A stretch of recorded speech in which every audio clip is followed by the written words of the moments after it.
This UCSD TV program is a presentation of University of California Television for educational and non-commercial use only.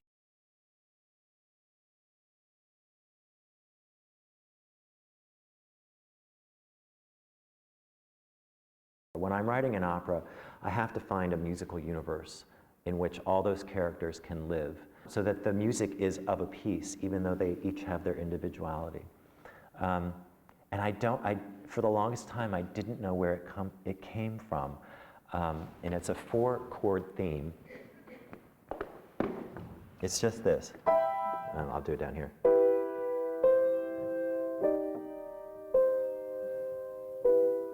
Just those 4 chords.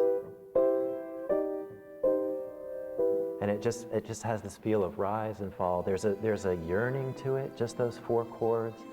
And from that, and throughout the opera, it appears in many, many different permutations. It's the most famous novel no one's ever read. There was something we were changing slightly in the book. That's we would always come back to this. It's the most famous novel no one's ever read, so don't worry about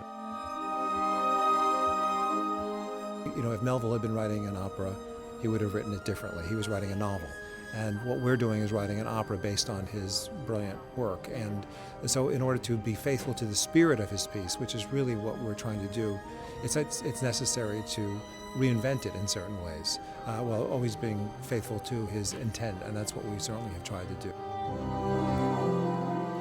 This white whale, I mean, it's a white for a reason. I think it sort of represents this supernal god sort of out there that is unknowable and yet sort of wreaks its vengeance upon us. And so there's a deeper meaning in there other than just getting the darn whale for chopping his leg off. There's this spatial relationship of sound that really speaks to the American soul, the largeness of space. Flying into San Diego, seeing the vastness of Southern California right in front of your face. That sound is encapsulated in harmonies of Copland, Hansen, Heggie, Floyd, Bernstein, all of these things. Not to mention a rhythmic vitality. There's tons of rhythmic vitality in Moby-Dick, rhythms that we associate in our daily lives that will speak to you. I even remember a certain general director, who shall remain nameless, saying to me, I just don't understand how you're going to do this with, you know, all that water and boats and whales. And I was like, have you seen Wagner's Ring Cycle?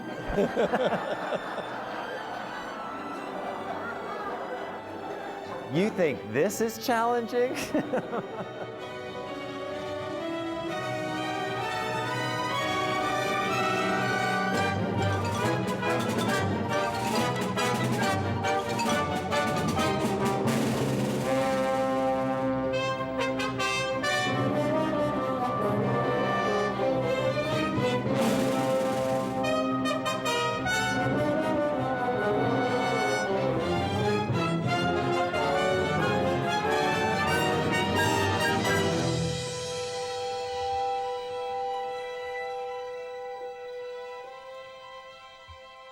It was Terrence McNally's idea. And when he suggested it, it was for the Dallas Opera. They were going to open a new opera house, the Winspear Opera House. And Jonathan Pell had asked me, you know, what would you be interested in doing? And so I happened to be in New York, and I asked Terrence, well, what would we do? And he said, well, there's only one opera I want to do, and that's Moby-Dick. And I went, Moby-Dick. And I thought about it, and I looked in his eye, and I saw this twinkle and this smile, and I knew that it was going to be possible, because he's such a great man of the theater. Terrence didn't finish up doing the libretto. No, he had to withdraw for personal reasons, unfortunately, but I wound up being able to go to my good friend Gene Shear, who I'd worked with many times, and Gene is a brilliant wordsmith, and he's got a real poet's soul. What the composer responds to is ultimately the most significant thing. Obviously the libretto matters, it matters enormously, but a lot of its function is to inspire music from the composer. And with regard to Lenny, I would write, I wrote the libretto, and then I would sit with him and with Jake, and sometimes alone with Lenny, and we would just discuss certain dramaturgical issues. And based on those conversations, I went back and I made changes and so forth. So there was always a back and forth process. Nothing was written when I became involved. I became involved 3 years before the premiere, before any of the libretto had been written. So it's really just, wanting to take the journey with some people that you respect and like. It is a collaborative process, and ultimately it's about getting a fantastic score that can communicate the emotional center of a piece. Because it's now. But sir, he. It would be kind of nice. You have he has a vest on. The mistake people make when they're taking something from one form to another is to try to recreate in this case, recreate the literary experience, and you can't do that. You have to create a dramatic piece, just the way if you made something into a film, it's a different medium, and so a lot of the advantage you have in opera and is that you have music that's very often serves as the subtext and for the emotional core of the characters. So you have two ways to get at their core. You have the words, and then you have the music, which goes to people's core and into people's psyches in a way that the spoken word doesn't.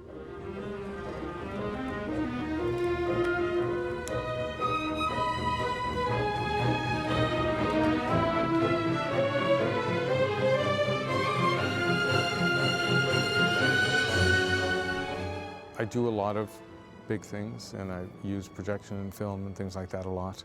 I always have to ask myself is if it's serving the story, and if it is storytelling, and that it's not something put on for effect.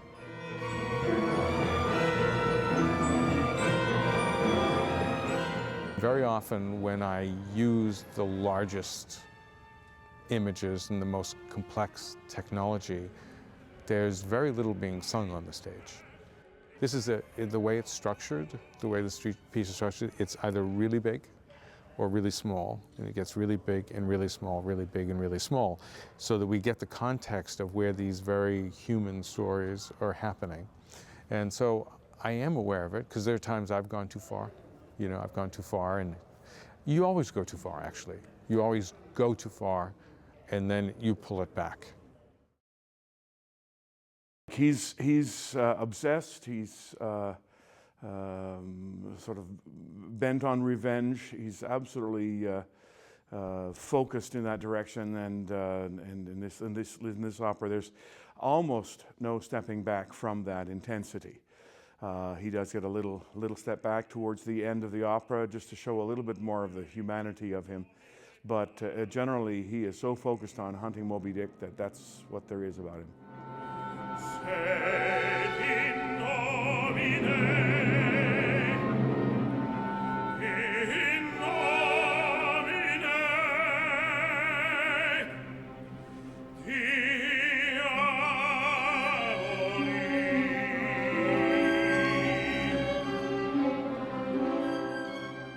Starbuck is very definitely the foil. He's the first mate, so his responsibility is to carry out all the orders. And if there is hesitation on the part of Starbuck to get something done, Ahab is very quick to jump all over him and repeat what he said. I said back to work, or whatever. Because he senses immediately. Ahab senses in Starbuck a lack of support about the mission of hunting this whale, and he confronts him very quickly about that. Mr. Starbuck, art thou not came for Moby-Dick? I came here to hunt whales, sir, not my commander's vengeance. How many barrels will thy vengeance yield on the Nantucket market? My vengeance will fetch a great premium. vengeance on a dumb brute. Starbuck learns early on that this is no ordinary voyage, that his captain has got some serious flaws, that he's on a mission that is not in the best interest of Starbuck or his crew, and he is not going to let this fly. He is contrary Ahab from day one and really, really wants them to focus on their mission of harvesting the oil, harvesting the whales, getting back home to Nantucket, where he has a wife and child, which he mentions throughout the opera. And he's really the one character on the ship that you can really see has one foot on land. Oh Lord, what shall I do? One touch and Starbuck may survive to see his wife and the child again. Return to them alive.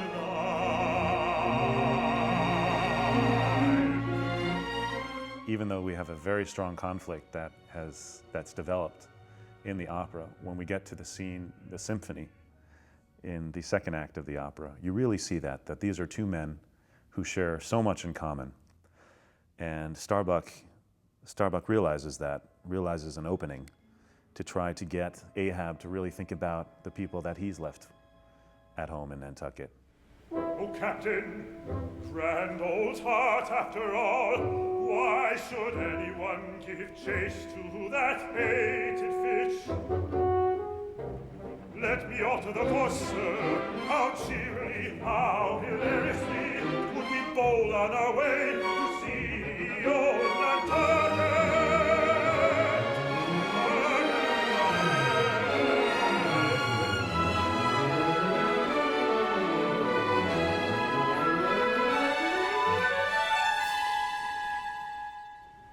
You'll be on my whaleboat. Aye, sir. And I'll have no man in my boat who isn't afraid of a whale. Aye, sir. He's a young man who's searching for himself, searching for who he really is. Throughout the entire production, throughout the entire opera, he is learning about life when really he boards the Pequod to escape life, thinking that he's not escaping life, but that really is what he's trying to do. He's just a wanderer, so he ends up finding a friend on the boat and realizing there's more to life than nothing. It's interesting that Greenhorn and Queequeg become friends because Queequeg is really sort of the base of me, a bass part in vocally, but I mean a bass in he's comfortable with who he is, and he really shows Greenhorn the ropes, pun intended, in the sense that Queequeg has been on whaling ships before. Greenhorn has not. Queequeg has seen life. Greenhorn has seen a different aspect of it. And it's not like Greenhorn's naive, but he's not seen the more important things, like family, for example. What's looking at? Where's the dog ahead? A Queequeg changing places. Stay still.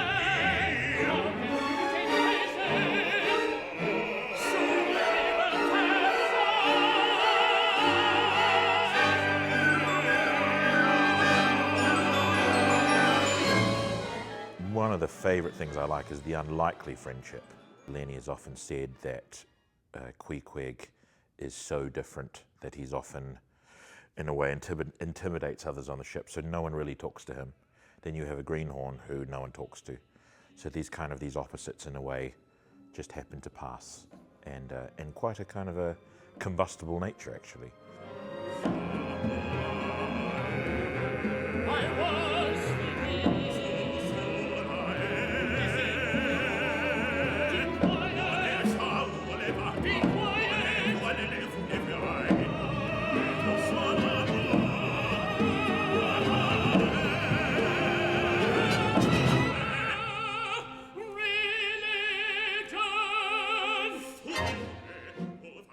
favorite moment in the opera is when he actually wants to come to my island. He actually wants to know about me, which I think on the ship, considering I'm different, the fact that someone even cares enough to say, I want to learn your language, I write down every detail, that to me, personally as well as Queequeg the character, is a poignant moment.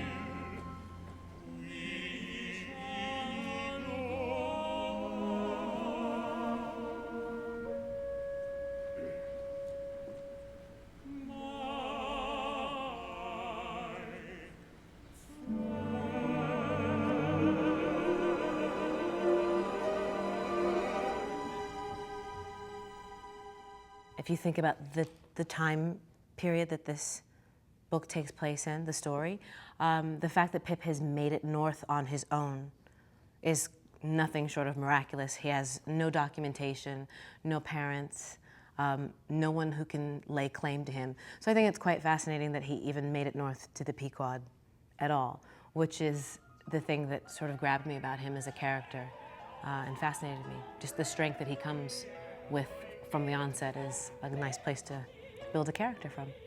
I see, you see, take one study. I'll take a Wednesday, fair and bloody, fair and bloody.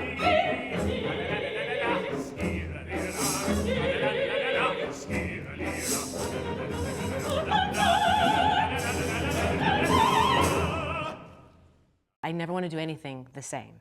So, unfortunately, we have a wonderful director that allows us that. That's the wonderful thing about this piece. We explore things together, and he lets you come to the table with your own ideas. And there have been quite a few things that are just me exploring in rehearsals, which is my favorite part of my job, that I have found and he's fallen in love with. And he said, let's keep that.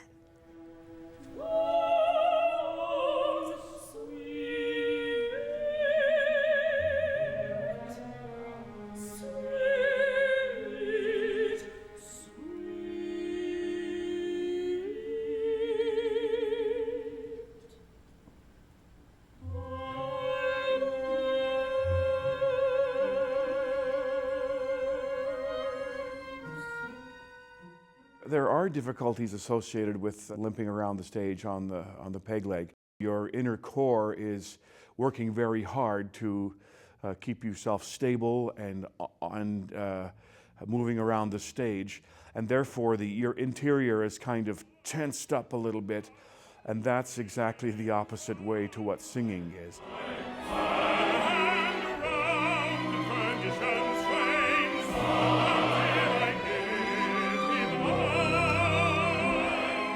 To me, it's a process that actually only really comes out when the aesthetic changes. It feels like another person is being painted on in a way. It's livable and breathable and kind of malleable, and so I can do everything that I feel Queequeg wants to do.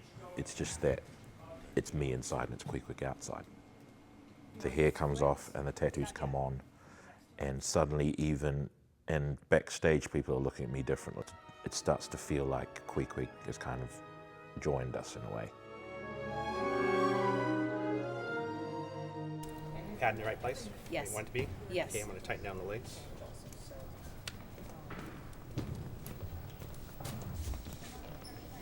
The beautiful thing about singing Suspended in the Air is that Jake has taken the pressure off of me by writing so beautifully and easily in a part of my voice that feels comfortable and at home.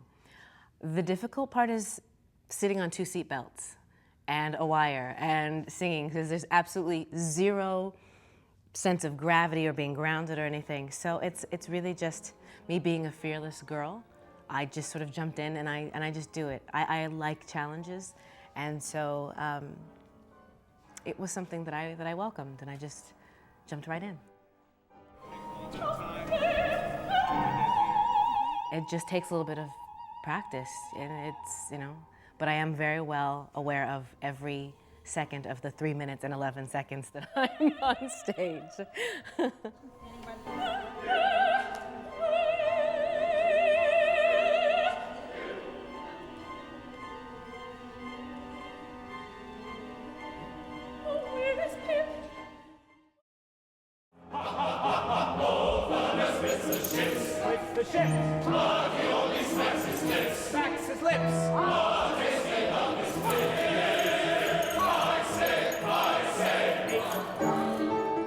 Our first priority was, first of all, to get the 40 best singers we could. Once we've gotten into production now, Lenny and Katora are great. I mean, they've really sat down with this score and found ways in which the action is mirrored or mirrors the music. Please, and up. Yeah, we need to get that chord. And so the actions that we are asked to do actually help us in terms of solidifying our musical learning process and our memorization process. Every move that we make on stage is one that is motivated by what's happening in the score. There's nothing that's kind of against the music. It's magnificent vocal writing.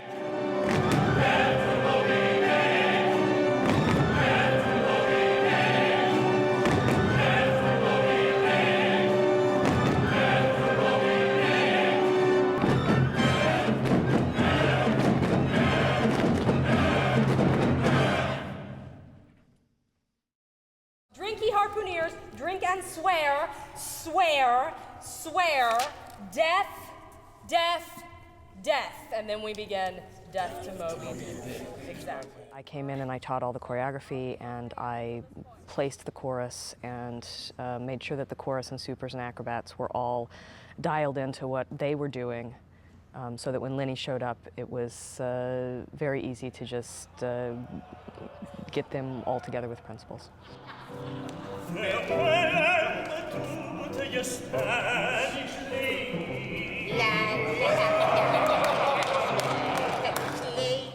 All of these dances are playful. I think there's a level of tension in the ship that Flask and Stubb pick up on, and between the two of them decide that they're going to sort of mock as well. They're going to make fun of themselves and of the dance tradition. And in that vein, I think those who join in the dance, which is about half the chorus, are coming from a place of play. They're already laughing at Flask and Stubb, and so then they become more comfortable laughing with themselves.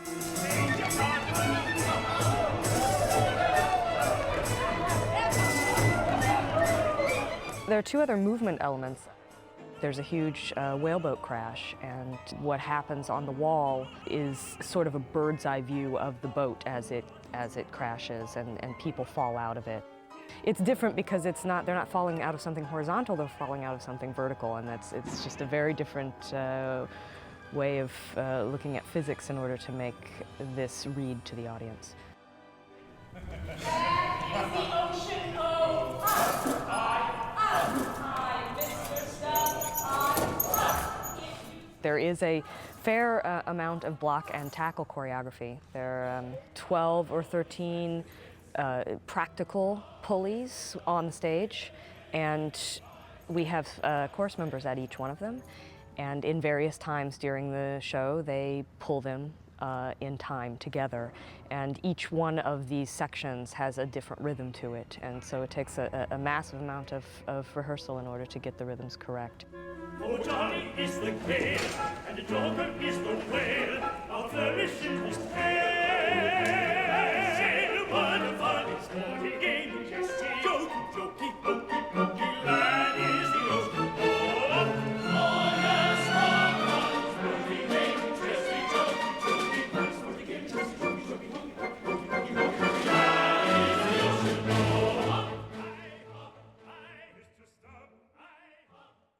A super super is a non-paid, non-singing role in the San Diego Opera.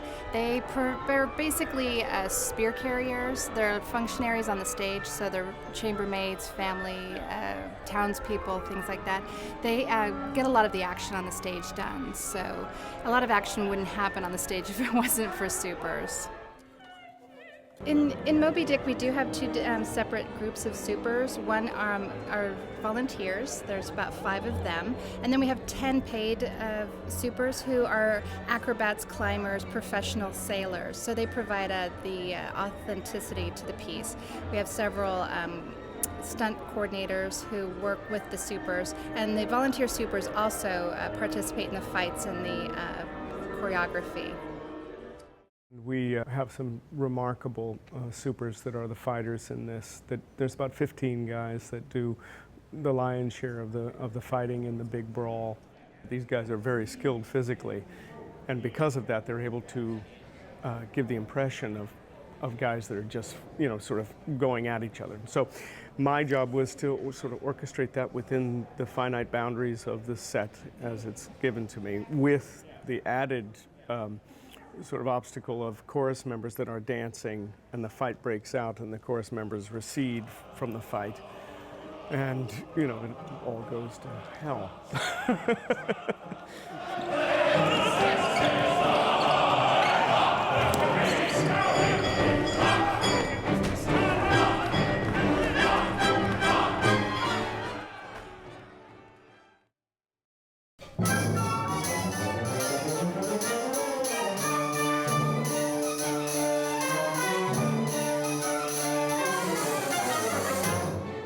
Jake has really achieved his voice in this piece. What's so wonderful is the different aspects of his score that accompany this drama. It is very accessible. There are tunes, leitmotifs, tunes that are associated with different emotions and characters that come up through the entire piece. And they are amazingly breathtaking tunes. Now, there is dissonance, of course, just like anything. In any theater, there's something that's discordant, but it's all justified by the drama.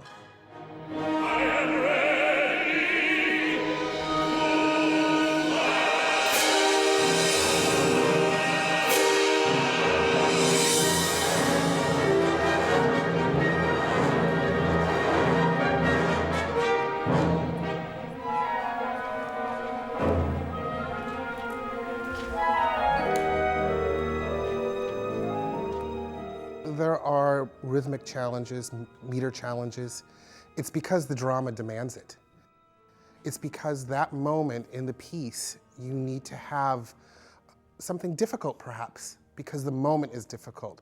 So instead of me stressing about it, I try to engage the drama and figure out, why did the composer do this? What's great is I get to call him, because he's still alive.